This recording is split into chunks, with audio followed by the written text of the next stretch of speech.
তার দুই চোয়াল এবং মধ্যস্থিত বস্তুর এবং তার দুই পায়ের মধ্যস্থিত বস্তুর জিম্মাদার হবে, তবে আমি তার জান্নাতের জন্য জিম্মাদার হব। সুবহানাল্লাহ।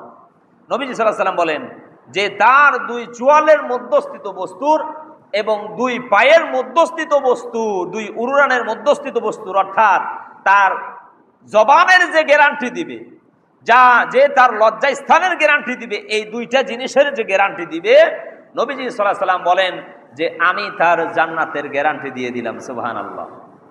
তার মানে জবান ঠিক তো সব ঠিক আছে না নাই?